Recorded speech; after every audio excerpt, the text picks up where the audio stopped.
সুপ্ৰভাত ছাত্ৰ ছাত্ৰীসকল টেলি এডুকেশ্যনৰ বিজ্ঞানৰ ক্লাছলৈ তোমালোকক স্বাগতম জনাইছো। সো ষ্টুডেণ্ট, আজি তোমালোকৰ পুনৰীক্ষণ ক্লাছ আছে আৰু তোমালোকৰ ভেকেশ্যনৰ পিছত প্ৰথম ক্লাছ হয় নে নহয়? সো তোমালোকে ভালে আছানে? ময়ো ভালে আছো। আৰু এই পুনৰীক্ষণ ক্লাছত তোমালোকৰ কিছুমান ইম্পৰ্টেণ্ট প্ৰশ্ন আৰু উত্তৰৰ বিষয়ে আলোচনা কৰিম আগৰ পাঠৰ। সো তোমালোকৰ আজি কোনটো পাঠ ল'ম? অনুজীৱ, মিত্ৰ আৰু শত্ৰু। সো অনুজীৱ মানে কি জানানে তোমালোকে? মনত আছে নে নাই অনুজীৱ মানে কি? অনু মানে কি? অনু মানে অতি ক্ষুদ্ৰ বা জীৱ মানে জীৱৰৰ জীৱন আছে, হয় নে নহয়? সো অনুজীৱ মানে ক্ষুদ্ৰ ক্ষুদ্ৰ জীৱ, যিবোৰ আমি খালী চকুৰে দেখা নেপাওঁ। কিহৰ সহায়ত দেখা পাওঁ? এই যন্ত্ৰটো কি জানানে তোমালোকে? অনুবীক্ষণ যন্ত্ৰ। আৰু এই অনুবীক্ষণ যন্ত্ৰ যেতিয়া চাওঁ তেতিয়াহে এই সৰু সৰু ক্ষুদ্ৰ ক্ষুদ্ৰ জীৱবিলাক আমি দেখা পাওঁ। এনেকুৱা। যেতিয়া অনুবীক্ষণ যন্ত্ৰ চাম তেতিয়া অনুজীৱবোৰ এনেকুৱাকে দেখা পাম। আৰু অনুজীৱবোৰ কি এতিয়া কোৱাচোন তোমালোকে? সকলো জীৱ যিবিলাক আমি খালী চকুৰে দেখা নাপাওঁ, কিন্তু অনুবীক্ষণ যন্ত্ৰৰ সহায়ত যেতিয়া দেখো তেতিয়াহে দেখা পাওঁ। সেইবিলাকক কি বুলি কোৱা হয়? অনুজীৱ বুলি কোৱা হয়। এতিয়া তোমালোকৰ আৰু এটা প্ৰশ্ন হ'ল, অনুজীৱ উদ্ভিদক কেনেদৰে ৰোগত পেলাব পাৰে বৰ্ণনা কৰা বুলি কৈছে। সো তোমালোকৰ মনত আছে নে নাই? অনুজীৱবোৰ কি আছে? কেইবিধমান প্ৰকাৰৰ আছিলে, হয় নে নহয়? সো কোনবিধ অনুজীৱে কেনেদৰে উদ্ভিদক ৰোগত পেলায়? আমি চাওঁ, ঘেঁহুৰ ৰাজ ৰোগ। ঘেঁহুৰ ৰাজ ৰোগ কি হয় জানানে তোমালোকে? ঘেঁহুত কি হয়? যেনেকুৱা লোদ মামৰ ধৰে তেনেকুৱা ঘেঁহুত কি হয়? এনেকুৱা মামৰ নিচিনা কিছুমান বস্তু দেখা পায়। সেইকাৰণে কি বুলি কোৱা হয়? ঘেঁহুৰ ৰাজ ৰোগ বুলি কোৱা হয়। আৰু এই ঘেঁহুৰ ৰাজ ৰোগ কোনবিধ অনুজীৱৰ কাৰণে হয় জানানে? ভেঁকুৰৰ কাৰণে হয়। তাৰপিছত তৃতীয়টো হ'ল ভেন্দিৰ ইয়েলো ভেইন মজাইক ৰোগ। কি হয়? ভেন্দিত তোমালোকে এনেকুৱা হালধীয়া হালধীয়া দেখা পাইছা, হয় নে নহয়? এই হালধীয়া হোৱাৰ কাৰণে ইয়াক কি বুলি কৈছে? ইয়েলো ভেইন মজাইক ৰোগ বুলি কৈছে। এইবিধ কোনবিধ অনুজীৱৰ কাৰণে হয়? মনত আছে নে নাই? ভাইৰাছৰ কাৰণে। আৰু এতিয়া চাইট্ৰাছ কেংকাৰ। আৰু এই চাইট্ৰাছ কেংকাৰ নামৰ ৰোগবিধ কিহৰ কাৰণে হয়? বেক্টেৰিয়াৰ কাৰণে হয়। তাৰপিছত তোমালোকৰ দ্বিতীয় প্ৰশ্নটো হ'ল, মাটিত বায়ুমণ্ডলীয় নাইট্ৰজেন যৌগীকৰণ কৰিব পৰা অনুজীৱসমূহৰ নাম কোৱা। সো তোমালোকে জানানে নাই কোনবিধ অনুজীৱে কি কৰে? বায়ুমণ্ডলীয় নাইট্ৰজেনক কি কৰে? যৌগীকৰণ কৰে। কিছুমান আমি দেখা পোৱা মাহজাতীয় শস্যৰ শিপাত কি থাকে? কিছুমান নমুনাৰ নিচিনা থাকে, হয় নে নহয়? আৰু নমুনাবিলাকত কি থাকে জানানে তোমালোকে? ৰাইজোবিয়াম নামৰ বেক্টেৰিয়া থাকে। কি বেক্টেৰিয়া? ৰাইজোবিয়াম। ৰাইজোবিয়াম বেক্টেৰিয়াই কি কৰে? আমি চাওঁ, এই ৰাইজোবিয়াম বেক্টেৰিয়াই কি কৰে? আমাৰ বায়ুমণ্ডলত কি থাকে? নাইট্ৰজেন গেছ থাকে, N2 থাকে, হয় নে নহয়? আৰু উদ্ভিদে কি কৰে? এই নাইট্ৰজেনটো পোনে পোনে গ্ৰহণ কৰিব নোৱাৰে। সো ৰাইজোবিয়াম নামৰ বেক্টেৰিয়াই কি কৰে? এই নাইট্ৰজেনক এই ৰাইজোবিয়াম নামৰ বেক্টেৰিয়াত থকা উৎসেচক নাইট্ৰজেনাছ নামৰ উৎসেচক থাকে, আৰু এই নাইট্ৰজেনাছ নামৰ উৎসেচকে কি কৰে? এই নাইট্ৰজেনক কি কৰে? এমনিয়ালৈ ৰূপান্তৰ কৰে। কিহলৈ? নাইট্ৰজেনাছ নামৰ উৎসেচকে কি কৰে? এই নাইট্ৰজেনক এমনিয়ালৈ ৰূপান্তৰ কৰে। আৰু কিছুমান বেক্টেৰিয়া থাকে, এই বেক্টেৰিয়াবোৰ কি? নাইট্ৰবেক্টাৰ আৰু নাইট্ৰছ'মনাছ। এইবোৰ কি? নাইট্ৰিফাইং বেক্টেৰিয়া হয়। আৰু এই নাইট্ৰিফাইং বেক্টেৰিয়াবোৰে কি কৰে? আমি চাওঁ, এই এমনিয়াক নাইট্ৰেট লৈ ৰূপান্তৰ কৰে। আৰু যেতিয়া এই এমনিয়া নাইট্ৰেটলৈ ৰূপান্তৰ হয় তেতিয়া কি কৰে উদ্ভিদৰ শিপাই এই নাইট্ৰেটটো গ্ৰহণ কৰিব পাৰে।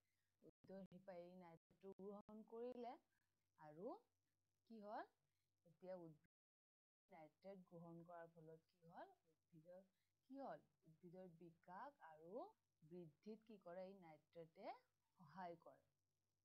সো এতিয়া তোমালোকে গম পালা এই নাইট্ৰজেন বায়ুমণ্ডলত থকা নাইট্ৰজেন কেনেকে উদ্ভিদ গ্ৰহণ কৰিলে।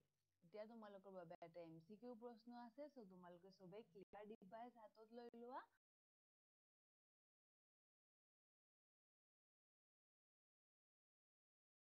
ৰোগৰ কাৰক হল option A virus, option B bacteria, option C protozoa, option C so যোনটো শুদ্ধ বুলি ভাবা ক্লিকাৰ ডিভাইস লোৱা আৰু শুদ্ধ উত্তৰটোত ক্লিক কৰিবা।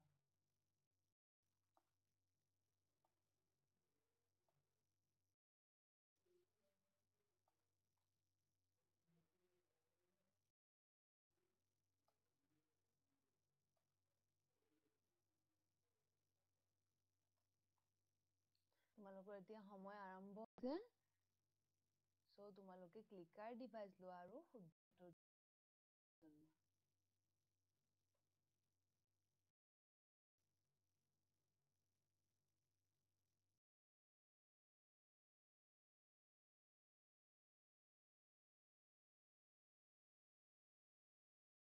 ভাইৰাছ কেঞ্চাৰ ৰোগৰ কাৰক কি হয়? Option B bacteria. এতিয়া তোমালোকৰ বাবে আৰু এটা প্ৰশ্ন হল অণুজীৱে কিদৰে মানুহক সহায় কৰে আৰু ইয়াৰ ব্যৱহাৰৰ বিষয়ে বৰ্ণনা কৰা। সো তোমালোকৰ মনত আছে নে নাই অণুজীৱে কেনেদৰে সহায় কৰে মানুহক? আমি আকৌ এবাৰ চাও কি কৰে অণুজীৱে। অণুজীৱে আমাক ঘৰুৱা কামত কি কৰে? ঘৰুৱা সামগ্ৰীত সহায় কৰে। ঘৰুৱা কামত সো মানৱ কল্যাণত অণুজীৱ এইবোৰ কি হয় মানৱ কল্যাণৰ বাবে ব্যৱহাৰ হয় এইবোৰ অণুজীৱ। প্ৰথমটো কি দিছে ডোছা আৰু ইডলি তৈয়াৰ কৰিবলৈ আটা লডাৰ কিম্বল। সো ডোছা আৰু ইডলি যেতিয়া তৈয়াৰ কৰিম তেতিয়া কি কৰে এই অণুজীৱ বিলাকে আটা কিম্বনত কৰে। আৰু কি কৰে গাখীৰৰ পৰা দৈ উৎপাদন কৰিবলৈও কিহে সহায় কৰে? অণুজীৱে সহায় কৰে। আৰু কি কৰে আটা লডাৰ কিম্বন কৰি পাউৰুটি তৈয়াৰ কৰাত সহায় কৰে। আৰু কি কৰে প্ৰাণ ৰস কিম্বন কৰি তাৰি প্ৰস্তুত কৰাটো সহায় কৰে। আৰু কি কৰে চীজ উৎপাদনতো কি কৰে এই অণুজীৱে সহায় কৰে। প্ৰথমতে আমি চাও কেনেকে মানুহজনে কি কৰিছে আটা চাউলৰ আৰু দালিৰ গুৰিৰ এটা মিশ্ৰণ লৈছে আৰু কি বনাই আছে ডোছা বনাই আছে। তাৰপিছত দেখা পোৱা তোমালোকে দেখা পাইছে এতিয়া স্ক্ৰীনত ডোছাটো ভালদৰে হোৱা নাই মাজত কি হৈছে ফাটিছে নহয়। সো এনেদৰে বনালে হব নেকি ডোছা? এনেদৰে বনালেতো নহব। এতিয়া কি কৰিলে এই অণুজীৱবিলাকে যেতিয়া মিশ্ৰণটোত আহিলে লেক্টোবেচিলাছ নামৰ অণুজীৱ আৰু তেখেতে অণুজীৱে কি কৰিলে এই অণুজীৱবিলাকে এই মিশ্ৰণত কি কৰিলে কাৰ্বন ডাই অক্সাইড গেছ উৎপাদন কৰিলে।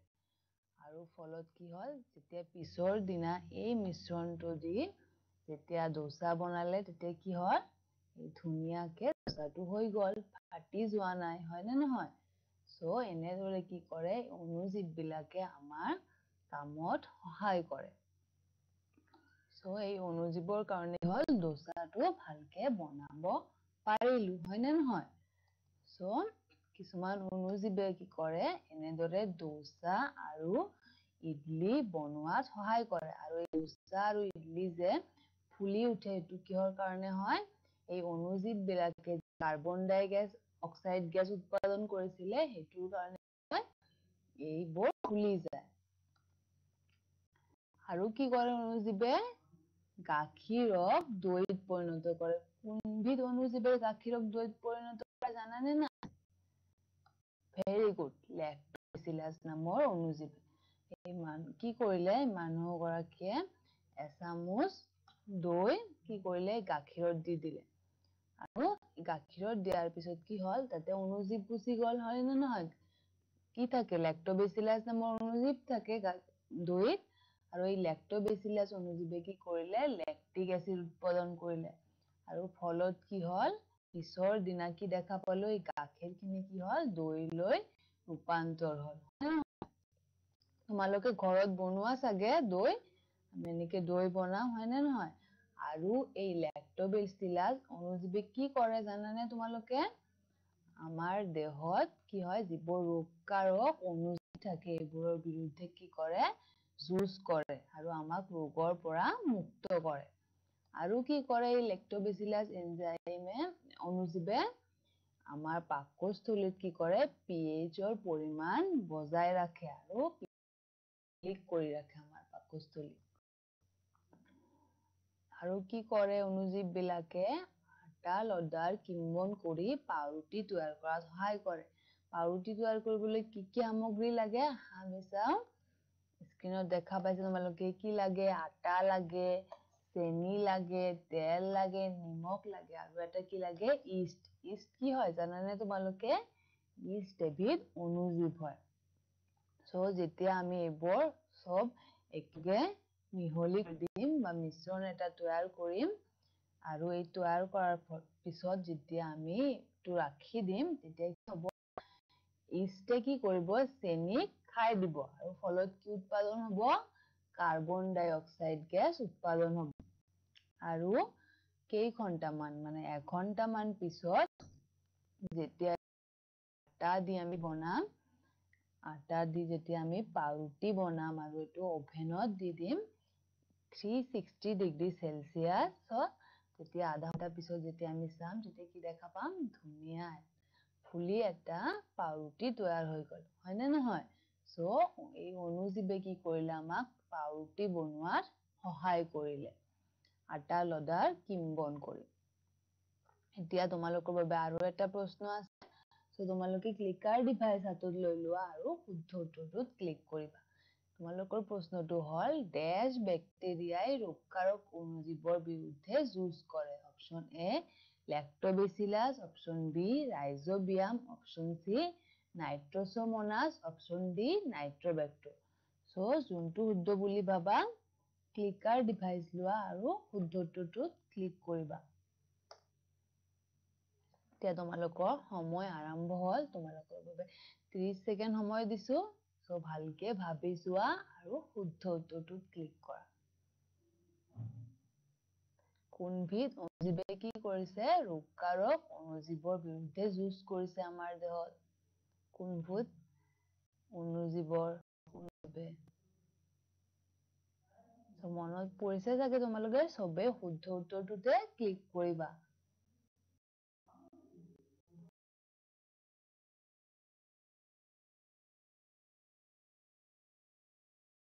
যুঁজ কৰে ভেগুড লেক্টোবেচিলাছ অপচন এ ৰাইট এনসাৰ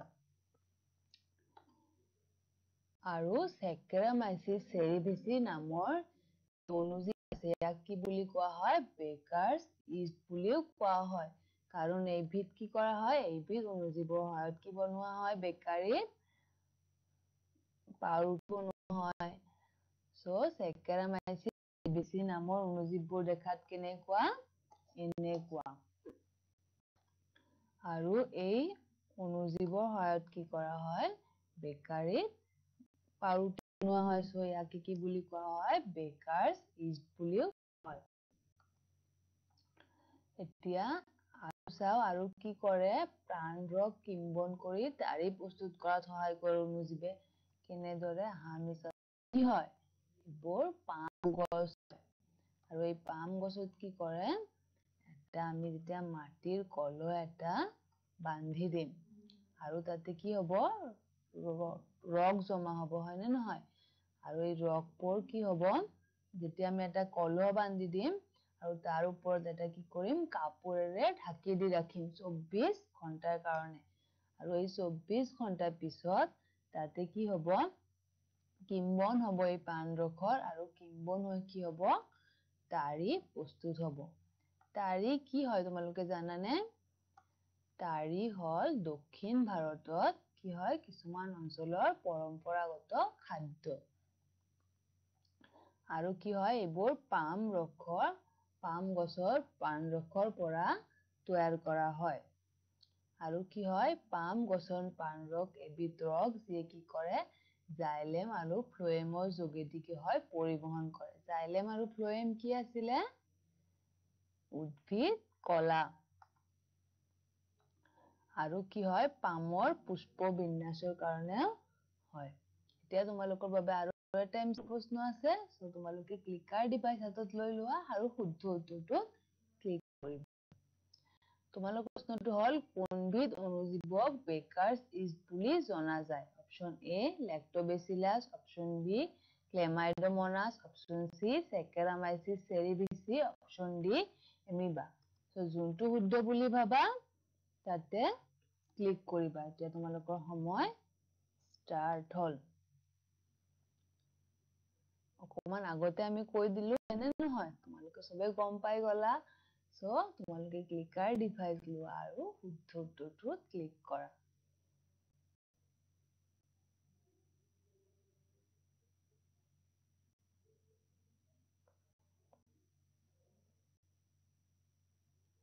মনত পৰিছে নে নাই কোনবিধ লেক্টোবেচিলাছ নে ক্লেমাইডোমোনাছ না সেকেৰামাইচিছ চেৰিভিচি না এমিবা কোনটো হয় এতিয়া তোমালোকৰ সময় শেষ হল সো এইটো হ'ব উত্তৰ অপচন সি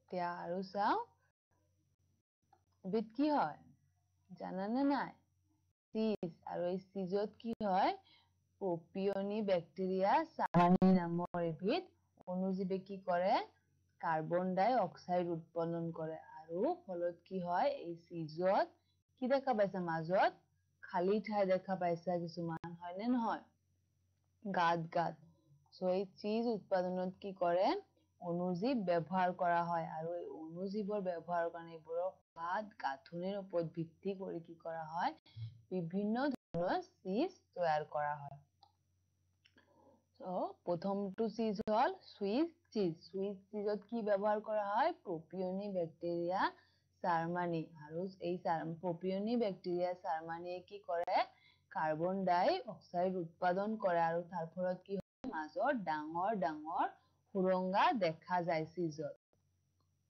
তাৰ পিছত আৰু এটা হল ৰকফৰ্ড চিজ আৰু এই ৰকফৰ্ড চিজত কি ব্যৱহাৰ কৰা হয় ভেকুৰ পেনিচিলিয়াম ৰকফৰ্টি নামৰ আৰু এইবিধ ভেকুৰৰ কাৰণে কি হয় পৰিপক্ক কৰি তোলা হয় আৰু যাৰ ফলত তাৰ এটা নিৰ্দিষ্ট সোৱাদ থাকে মানে দুটা চিজৰ সোৱাদ কি হয় বেলেগ ধৰণৰ হয় খাইছা নে নাই তোমালোকে চিজ বহুত ভাল লাগে হয় নে নহয় সো আমি কি পালো সুইস চিজ আৰু এতিয়া চোৱা এইটো হল প্ৰপিয়নি বেক্টেৰিয়া জাৰ্মানী নামৰ বেক্টেৰিয়া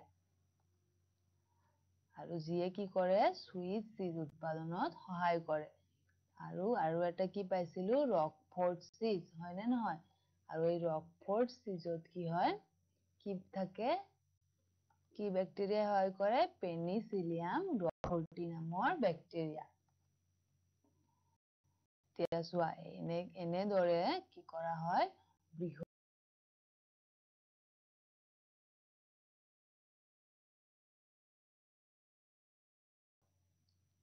এতিয়া আৰু কি সহায় কৰে অণুজীৱে আমি চাও অণুজীৱৰ উদ্যোগিক ব্যৱহাৰ অণুজীৱ কোন উদ্যোগত কেনেদৰে ব্যৱহাৰ কৰা হয় এতিয়া তোমালোকে চাইছা কি দেখা পাইছে স্ক্ৰীনত মদ দেখা পাইছা হয় নে নহয় সো এই মদ প্ৰস্তুত কৰিবলৈ কি সহায় কৰে অণুজীৱে সহায় কৰে আৰু এই মদত কি হয় চেনি আৰু ষ্টৰ মাজত যেতিয়া বিক্ৰিয়া ঘটে তেতিয়া কি হয় এই কাৰ্বন ডাই অক্সাইড উৎপাদন হয় বা এলকহল উৎপাদন হয় মদত কি থাকে এলকহল থাকে আৰু বিভিন্ন ধৰণৰ এতিয়া চাইছো আমি বিয়ৰত কি হয় ইষ্ট আৰু চুগাৰে কি কৰে ইষ্টে চুগাৰক খাই দিয়ে আৰু কাৰ্বন ডাই অক্সাইড উৎপাদন কৰে আৰু ইয়াৰ ফলত কি হয় ইথানল উৎপাদন হয় বিয়াৰত কি থাকে ইথানল থাকে ইথানল এবিধ এলকহল হয় তাৰ পিছত আৰু বিভিন্ন প্ৰকাৰৰ মদ যেনেকুৱা ব্ৰেন্ডি আৰু আছে হুইস্কি তাৰ পিছত ৰাম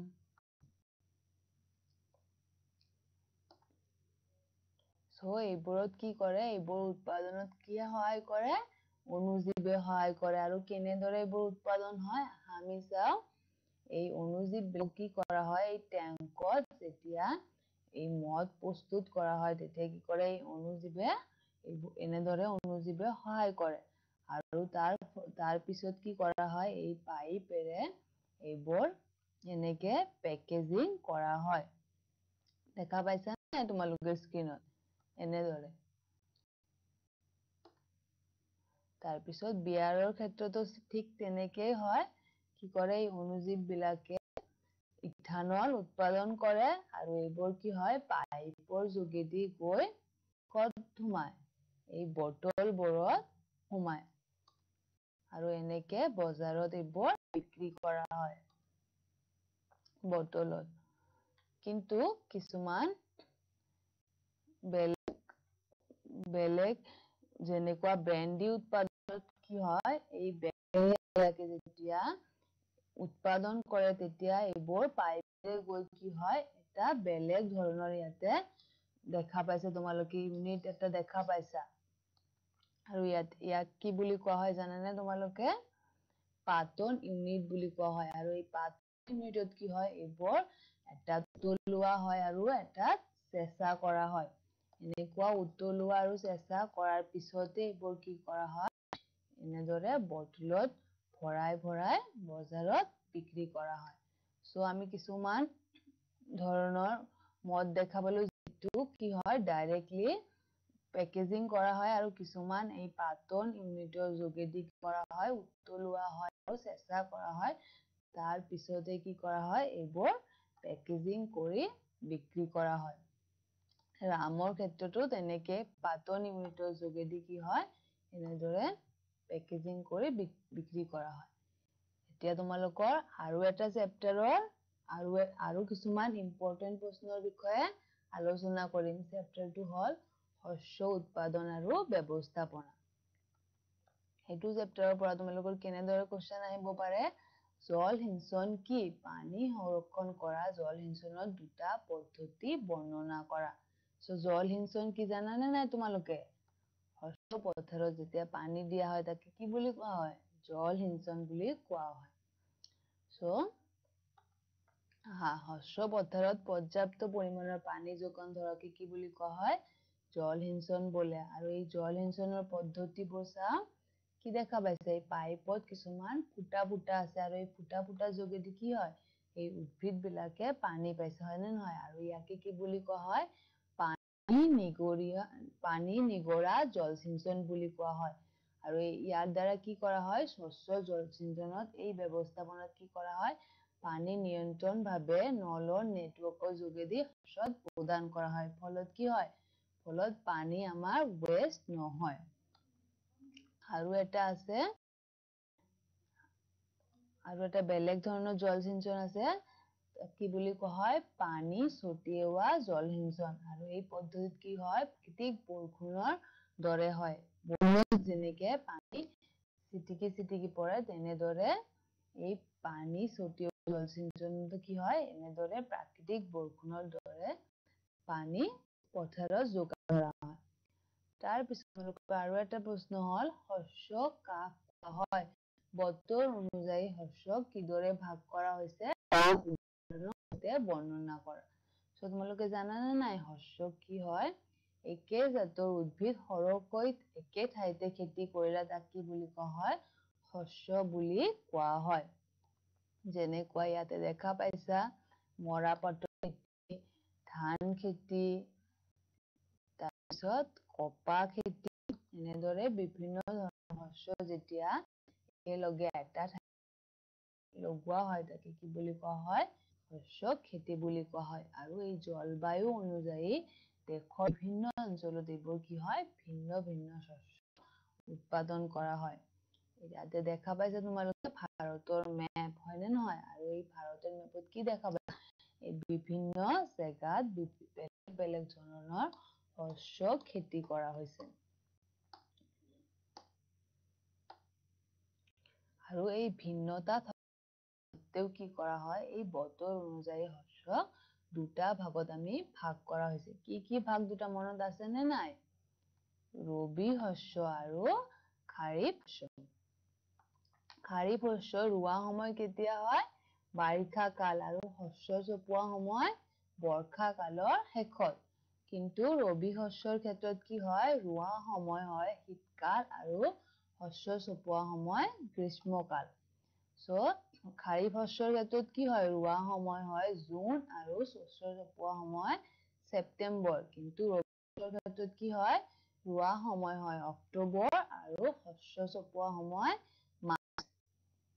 এতিয়া আহা আমি চাও উদাহৰণ খাৰিফ শস্যৰ উদাহৰণ কি ধান আৰু মাকৈ এইবোৰ কল হয় জুন মাহত ৰোৱা হয় আৰু সেপ্টেম্বৰ মাহত চপোৱা হয় কিন্তু ৰবি শস্যৰ উদাহৰণ হল ঘেহু আৰু বুট এইবোৰ কেতিয়া হয় অক্টোবৰত ৰোৱা হয় আৰু মাৰ্চত চপোৱা হয় মনত থাকিব তোমালোকৰ ভালদৰে মনত ৰাখিবা তোমালোকৰ এটা এমচিকিউ প্ৰশ্ন আছে সো তোমালোকে ক্লিকাৰ ডিভাইস হাতত লৈ লোৱা আৰু শুদ্ধ উত্তৰটোত ক্লিক কৰিবা প্ৰশ্নটো হল ধান আৰু মাকৈ ড্যাশ শস্যৰ উদাহৰণ অপচন এ ৰবি অপচন বি খাৰিফ অপচন সি এ আৰু বি দুটাই অপচন ডি এটাও নহয় সো তোমালোকে যোনটো শুদ্ধ বুলি ভাবা ক্লিকাৰ ডিভাইস লোৱা আৰু শুদ্ধ উত্তৰটোত ক্লিক কৰা এতিয়া তোমালোকৰ সময় আৰম্ভ হল ধান আৰু মাকৈ ড্যাশ শস্যৰ উদাহৰণ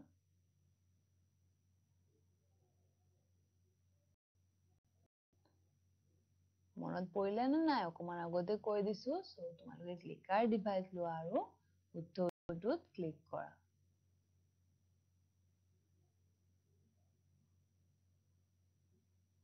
এতিয়া তোমালোকৰ সময় শেষ হবলৈ হৈছে সো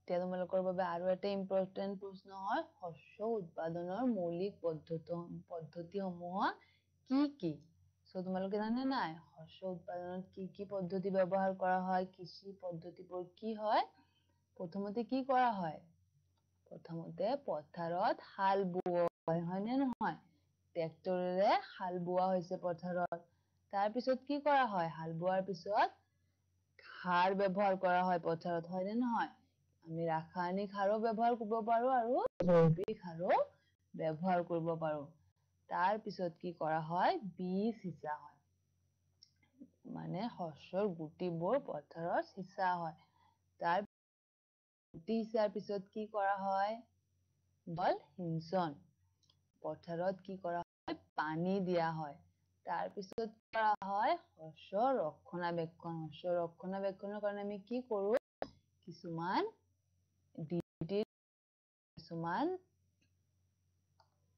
আমি স্প্ৰে কৰো আৰু এইবোৰে কি কৰে শস্যক বিভিন্ন ধৰণৰ অণুজীৱৰ পৰা ৰক্ষা কৰে তাৰ পিছত লাষ্টত কি কৰা হয় যেতিয়া শস্য পকি যায় তেতিয়া কি কৰা হয় শস্য চপোৱা হয় সো এইবোৰ হল কৃষিৰ পদ্ধতিসমূহ তাৰ পিছত তোমালোকৰ আৰু এটা প্ৰশ্ন হল জৈৱিক সাৰ কি হয় আৰু জৈৱিক সাৰ প্ৰস্তুত কৰা দুটা উপায় লিখা ৰাসায়নিক সাৰৰ সুবিধা আৰু অসুবিধাৰ বিষয়ে বৰ্ণনা কৰা যদি আহে সো তোমালোকে কি হয় জৈৱিক সাৰ জানা নে নাই জীৱ জন্তুৰ মল মূত্ৰ আৰু উদ্ভিদৰ অৱশিষ্ট অংগৰ পৰা কি কৰা হয় জৈৱিক সাৰ প্ৰস্তুত কৰা হয়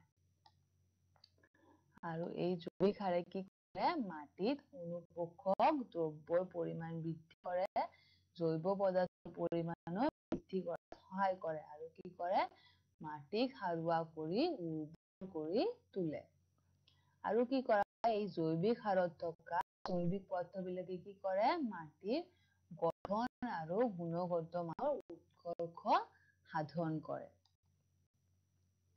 আৰু কি কৰা হয়, এই জৈৱিক সাৰে বালি মাটিৰ পানী ধৰি ৰাখিব পৰাত সহায় কৰে। আৰু প্ৰচুৰ পৰিমাণে জৈৱ পদাৰ্থ থকা বোকা মাটিকো কি কৰে, বা জমা হৈ থকাৰ পৰা ৰক্ষা কৰে এই জৈৱিক সাৰে। ইয়াতে দেখা পাইছো জৈৱিক আৱৰ্জনা বিলাকৰ ব্যৱহাৰৰ ওপৰত ভিত্তি কৰি জৈৱ সাৰক কি কৰা হৈছে, আমি দুটা ভাগত ভাগ কৰিব পাৰো। এটা হল পচন সাৰ আৰু বা কেঁচুমতা সাৰ আৰু এটা হল সেউজ সাৰ।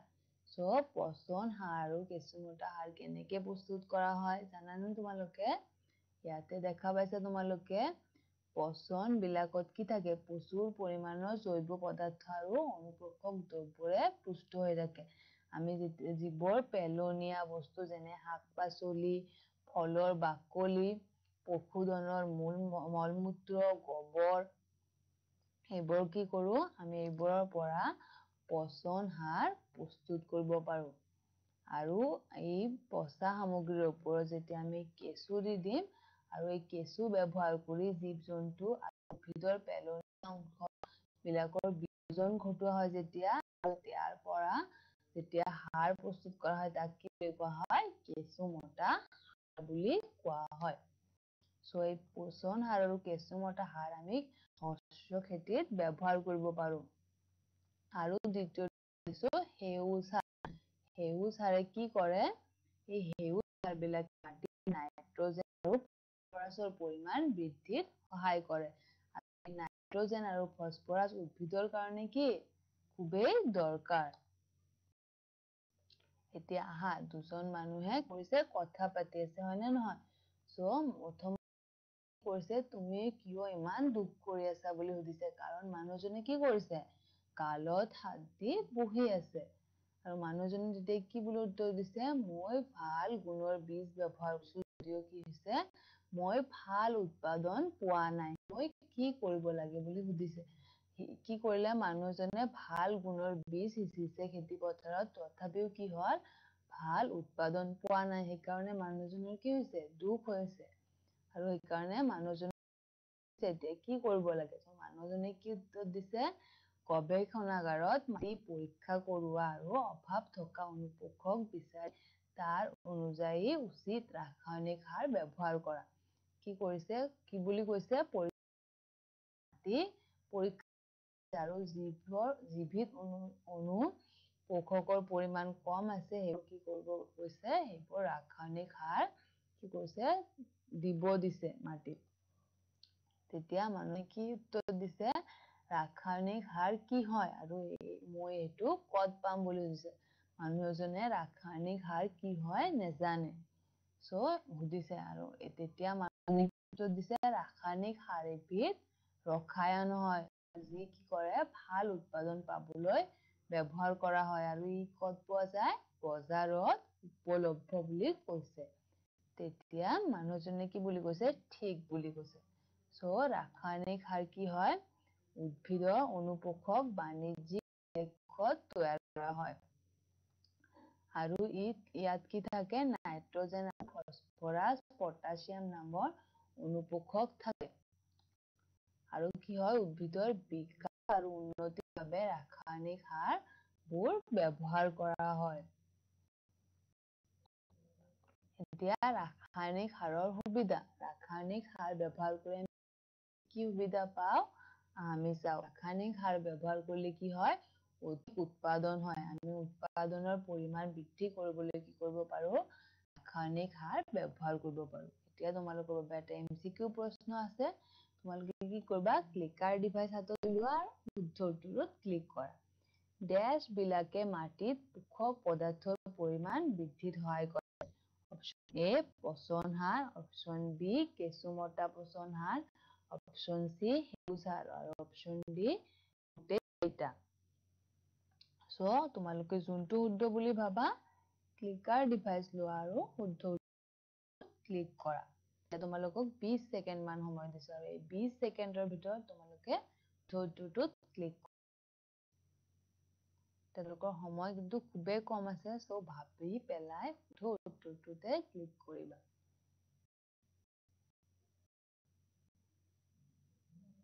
কোনবিধ হাৰে কি কৰে? অনুপোষক পৰিমাণ বৃদ্ধি কৰে। তোমালোকৰ 14টোৰ কি হ'ব? গোটেই কেইটা, কাৰণ গোটেই কেইটা হাৰে কি কৰে? মাটিত পৰিমাণ বৃদ্ধি কৰাত সহায় কৰে। এতিয়া আহা আমি চাওঁ অসুবিধাবোৰ চাওঁ। ৰাসায়নিক সাৰ। ৰাসায়নিক সাৰ যেতিয়া আমি কি কৰিম? বেছি পৰিমাণে ব্যৱহাৰ কৰিম, তেতিয়া কি হ'ব? এই যে বৰষুণ আহিব আৰু এই বৰষুণে কি কৰিব? শস্য পথাৰৰ পৰা এই ৰাসায়নিক সাৰবোৰ ধুই লৈ যাব আৰু এইবোৰ ক'ত যাব? পানীত, যেনেকুৱা নদ-নদী, পুখুৰী, এই পুখুৰীৰ পানীত গৈ এইবোৰ কি কৰিব? পানী প্ৰদূষণ কৰিব আৰু কি কৰিব? মাটিৰ উৰ্বৰতা নাশ কৰে। এই বেছি পৰিমাণে যেতিয়া ৰাসায়নিক সাৰ ব্যৱহাৰ কৰিম, তেতিয়া কি কৰিব? মাটিৰ উৰ্বৰতা নাশ কৰিব। আৰু এই ৰাসায়নিক সাৰৰ কি হয়? যেতিয়া আমি ৰাসায়নিক সাৰ ব্যৱহাৰ কৰিম, তেতিয়া কি হ'ব? খৰচ বেছি হ'ব। আৰু কি ৰাসায়নিক সাৰবোৰ আমাৰ স্বাস্থ্যৰ কাৰণে ক্ষতিকাৰক হয়। সো তোমালোকে এতিয়া বুজি পালা ভালদৰে। এতিয়া মই আজি তোমালোকৰ ক্লাছটো ইয়াতে সামৰণি মাৰিছো। তোমালোকে ঘৰত গৈ অকমান চাবা। পাহৰি গৈছা চাগে তোমালোকে চামাৰ ভেকেশ্যনত। অকমান ঘৰত গৈ চাবা। সো ইয়াতে সামৰণি মাৰিছো। ধন্যবাদ।